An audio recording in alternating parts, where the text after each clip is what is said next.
खूबसूरत। जी? जी कहने का ढंग भी दिल लेने वाला।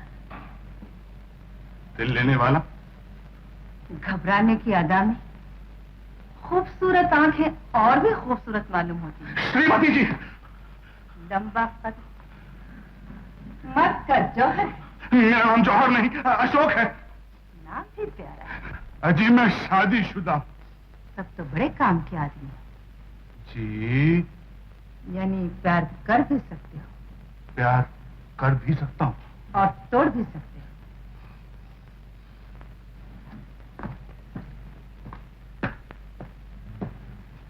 माफ कीजिए, मैं प्यार मोहब्बत का व्यापार नहीं करता। गलती करते हो। कब तक मिडिल बेचकर खाते रहोगे? तुम्हें पैसों की जरूरत है और मुझे अपने 3 जिद्दी बच्चों को सुधारने के लिए तुम्हारी जरूरत है। जिद्दी बच्चों को सुधारने के लिए मेरी जरूरत? हाँ, तुम्हारी। लेकिन जब आप उन बच्चों को नहीं सुधार सकी तो मैं कैसे सुधार सकूंगा? अपनी कला से। उन बच्चों को सुधारने के लिए तुम जैसे होशियार और खूबसूरत नौजवान की जरूरत है। लेकिन मुझे डर है कहीं उन बच्चों को सुधारते सुधारते मैं खुद ना बिगड़ जाऊं। जितना चाहो पैसा मिल सकता है। बहुत बहुत शुक्रिया श्रीमती जी। गंगा स्नान जाने से पहले आप चारों देवियों के दर्शन जरूर करूंगा, वादा करता हूँ। रूपा! रूपा! अशोक भैया! देखा, अगर मैं ना आता तो गिर जाती ना। भगवान के घर आकर कोई गिरा नहीं करता भैया। और तुम कैसे ना आते? मेरे भगवान ने हुक्म दिया और तुम आ गए। तेरे भगवान ने हमारे माँ बाप को हुक्म क्यों ना दिया कि इस सारी दुनिया में हमें अकेला छोड़कर ना जाए? बचपन में तेरे भगवान ने मुझे हुक्म क्यों ना दिया कि मैं तुझे इस तरह न ढकेलूं कि तू गिर जाए और तेरी आंखों की रोशनी जाती रहे? हाँ? मैं तो उस वक्त बच्चा था। क्या मेरे साथ तेरे भगवान भी बच्चा बन गए थे? अब तक तुम बच्चे ही हो भैया। होने वाली बात हो जाती है, दुख नहीं। अरे ये क्या है कि भगवान बने फिरते हैं? मैं अपनी मेहनत से तेरी आंखों की रोशनी वापस लाऊंगा। मैं भगवान की आंखें खोल दूंगा और दुनिया को दिखा दूंगा कि भगवान बड़ा है या इंसान। बड़ी ताकत रखी है तेरे भाई के हाथों में। हाँ भैया, जरा हाथों बढ़ाना और देखना कि इस राखी में कितनी ताकत। अरे ठहर ठहर, पहले तुझे ये साड़ी तो पहना लूं, देखूं ये साड़ी में तो कैसी लगती है। अरे देखूं तो देखूं। बांध, राखी बांध। हाथ तो नहीं चला तेरा? नहीं भैया, नेक काम में हाथ नहीं जला करता। ये तो मैंने जानबूझकर जलाया था कि राखी बांधने से पहले अग्नि छूकर अपने हाथों को जरा पवित्र कर लूं। कभी कभी मेरा दिल कहता कि मैं इस काबिल नहीं कि तुझसे राखी बनवाऊं। क्या रक्षा की मैंने तेरी? यही ना कि तेरी आंखों की रोशनी छीन ली। भैया लो, प्रसाद खाओ। खा लूंगा। खाते क्यों नहीं?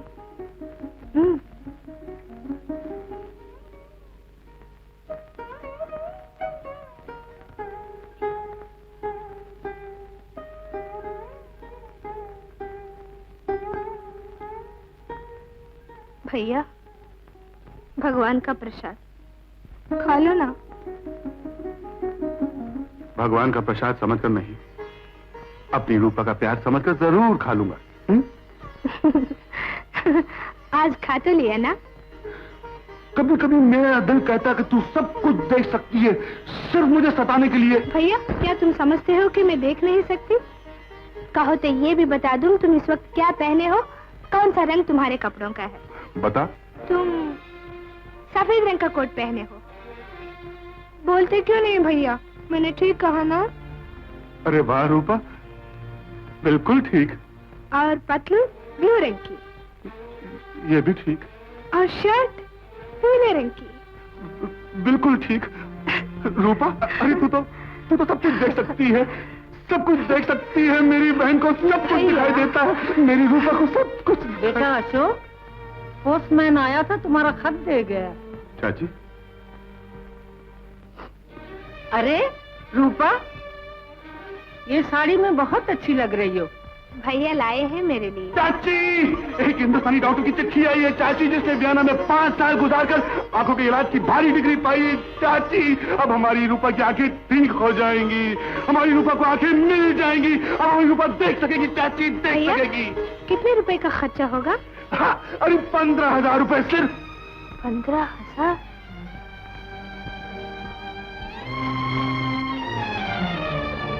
जितना चाहो रुपया मिल सकता है, जितना चाहो रुपया मिल सकता है, जितना चाहो रुपया मिल सकता है, जितना चाहो रुपया मिल सकता है, जितना रुपया चाहो मिल सकता है। चाची, रूपा का ख्याल रख, मैं ये गया और वो आया रूपा। भैया,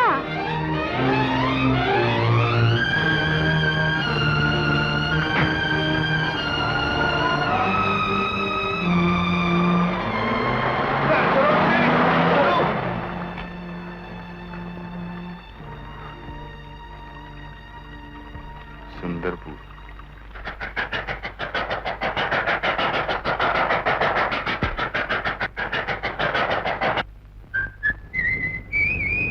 Come on, Manju. Pick it up. Hey, चोर!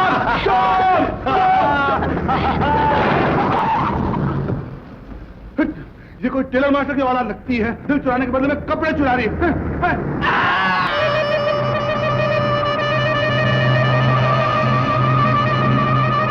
काश तुम 8 आने सिंधी और 8 आने मर्द मराठा होते, तो ना सिंधी मम्मी को शिकवा होता और ना मराठा बाबा को शिकवा।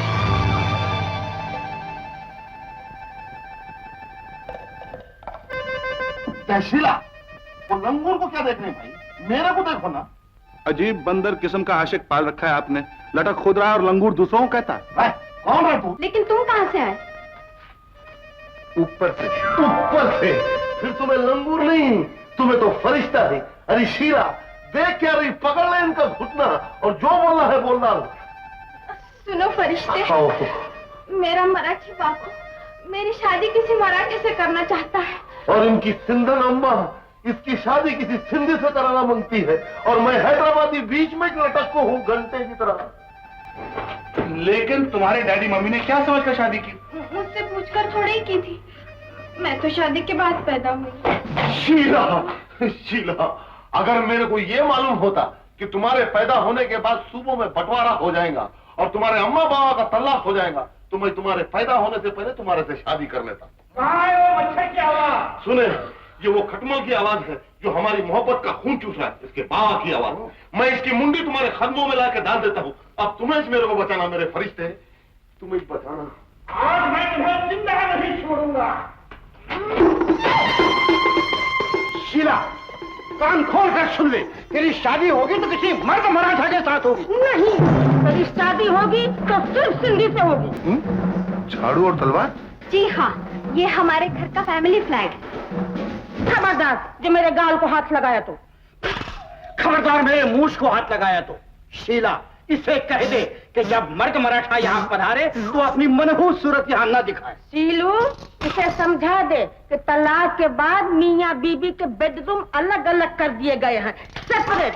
जब तक तेरी शादी नहीं हो जाती, बेटी का कमरा कॉमन वेल्थ है। शीला, अगर तेरे शादी का सवाल न होता तो मेरी दूसरी शादी अपनी जात में कर चुका होता। लख लानत।